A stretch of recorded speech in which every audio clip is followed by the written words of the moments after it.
नमस्कार दोस्तों, गुरुकुल में आपका स्वागत है।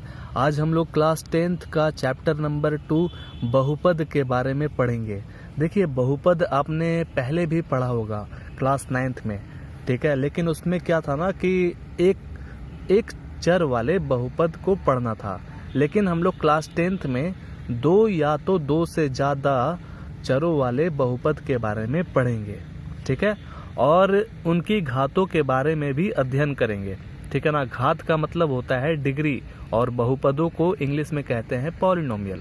ओके, डिग्री का मतलब समझ में आ रहा है ना क्या होता है। जैसे मान लीजिए यहाँ पर 2y² है, तो ये जो स्क्वायर है इसी को हम लोग डिग्री कहते हैं और पावर कहते हैं। दोनों में से आप कुछ भी कह सकते हैं, और हिंदी में होता है घात, ठीक है। आगे समझ में, तो दो या तो दो से ज़्यादा चरों वाले कैसे लगते हैं पॉलिनोमियल, ठीक है। तो यहाँ पर देखिए 4x+2 है, यानी कि 1 2, तो इसको हम लोग कहेंगे कि दो चर वाले हैं ये, ठीक है। दो चर वाले पॉलिनोमियल है।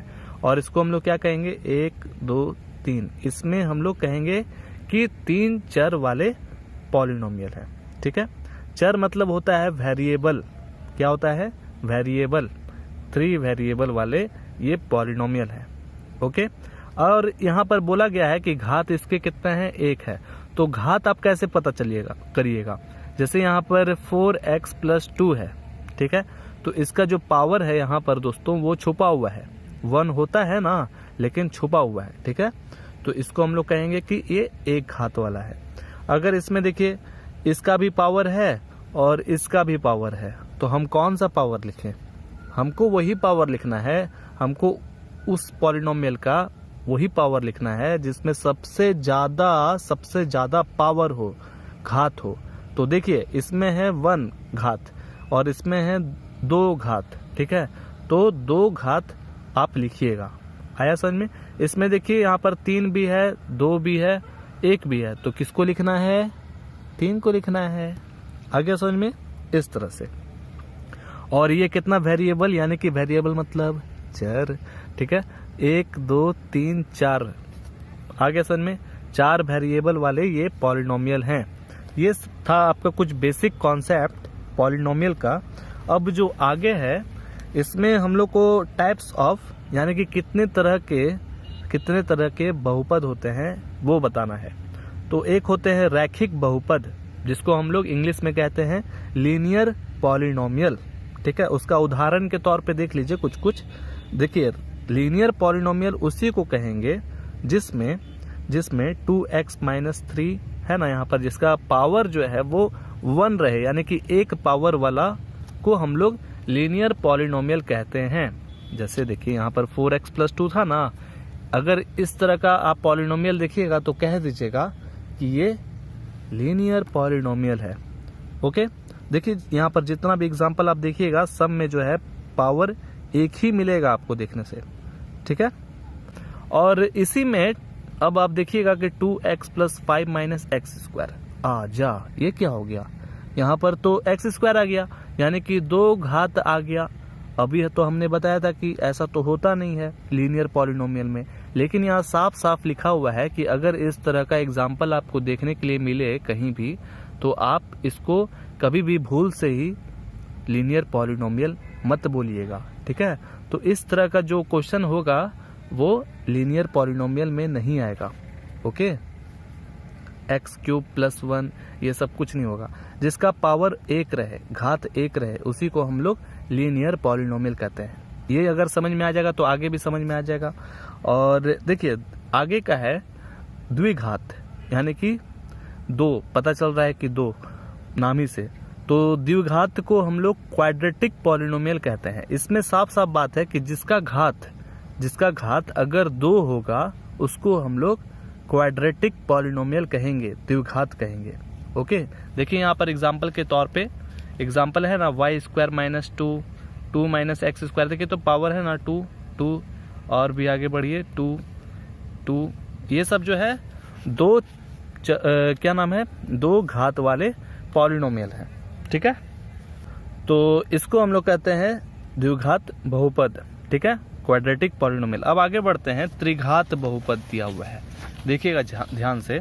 देखिए त्रिघात उसको कहते हैं, उस पॉलिनोमियल को कहते हैं जिसका पावर, जिसका घात 3 हो, ठीक है। जैसे देखिए इसका पावर 3 है, पावर 3 है, देख रहे ना इस तरह का जितना भी। तो यहाँ पर भी देखिए इसका स्क्वायर था लेकिन इसमें भी क्यूब है, तो हमने आपको बताया भी था कि जिसका पावर ज़्यादा रहेगा उसी को हम लोग गिनेंगे। तो ये था कुछ एग्जाम्पल आपका त्रिघात पॉलिनोमियल का, ठीक है। आगे समझ में। अब ऐसा करते हैं कि आगे बढ़ते हैं, और आगे क्या है वो सब था आपका बेसिक चीज। अब हम लोग डायरेक्ट एक्सरसाइज 2.1 पे बढ़ते हैं, और बड़ा ही आसान है, ठीक है ना। देखिए 2.1 में कहा जा रहा है क्वेश्चन में कि किसी बहुपद px के लिए, ठीक है, px के लिए y is equal to px का ग्राफ नीचे आकृति 2.10 में दिया है, ठीक है। प्रत्येक स्थिति में px के शून्यकों की संख्या ज्ञात कीजिए, ठीक है। यहाँ पर दोस्तों ध्यान से सुनिएगा, px के लिए बात किया जा रहा है, और यहाँ पर जो ग्राफ है वो y is equal to px दिया हुआ है। तो हमारा जो पहला है, अब आप देखिए x एक्सिस यानी कि x का मतलब ये पूरा, और y एक्सिस कौन है, यहाँ से लेकर के यहाँ तक है, ठीक है। तो बोल रहा है कि कितना बार x एक्सिस को काटा जा रहा है, ठीक है, कितना बार। तो जितना बार काटा जाएगा उतना जीरोज हो जाएगा, सिंपल सा बात है। तो यहाँ पर अगर py दिया जाता तो हम इस लाइन को देखते कि कितना बार काटा जा रहा है। यहाँ पर तो हमको दिख रहा है कि x वाले लाइन को एक बार भी नहीं काटा जा रहा है, नहीं ना काटा जा रहा है, लेकिन हम यहाँ देख रहे हैं कि y वाले जो लाइन है उसको यहाँ पर काटा गया है एक बार, ठीक है। तो हमें लिखना है px के लिए, तो हमको उसी से सिर्फ मतलब होना चाहिए। तो हम इसमें लिख देंगे, क्या लिखेंगे इसका जो लाइन है y, ठीक है, और इधर x, ओके, यही है ना। तो इसमें जो है x एक्सिस को काटा गया है ही नहीं, तो इनमें से कोई भी नहीं होगा, ठीक है। x में कोई भी नहीं काटा गया है, तो लिख दीजिए कोई शून्यक नहीं होगा, ठीक है, कोई शून्यक नहीं। आ गया समझ में अच्छे से। अब ऐसा करते हैं कि जल्दी से इसको कंप्लीट करते हैं, ठीक है, एक्सरसाइज 2.1 को, क्योंकि बड़ा ही इजी एक्सरसाइज है ये, शायद बुक का सबसे इजी एक्सरसाइज होगा ये। अब दूसरा में देखिए, ये जो है दोनों एक्सिस दिया हुआ है, हमें एक्स एक्सिस से मतलब होना चाहिए। तो देखिए यहाँ पर एक्स एक्सिस को एक बार यहाँ पर काटा गया है, तो डायरेक्ट लिख देता है, डायग्राम बनाने का कोई जरूरत ही नहीं है, क्योंकि हमको इसमें एक्सरसाइज 2.2 को भी कंप्लीट करना है। तो इसमें एक बार काटा गया है ना दोस्तों, तो डायरेक्ट लिखिए 1 zeros, ठीक है। इंग्लिश में भी लिख दे रहे हैं, हिंदी में भी लिख दे रहे हैं, ताकि आप समझ सके। और जीरोस को आपको क्या लिखना है, शून्यक, ओके, लिख दीजिएगा एक शून्यक। चलिए अब तीसरा में बढ़ते जल्दी से। तीसरा है कि देखिए एक बार यहाँ काटा गया है, दूसरा बार, तीसरे बार, एकदम ध्यान से देखिएगा, ठीक है। तो इसमें हो जाएगा 3 शून्यक,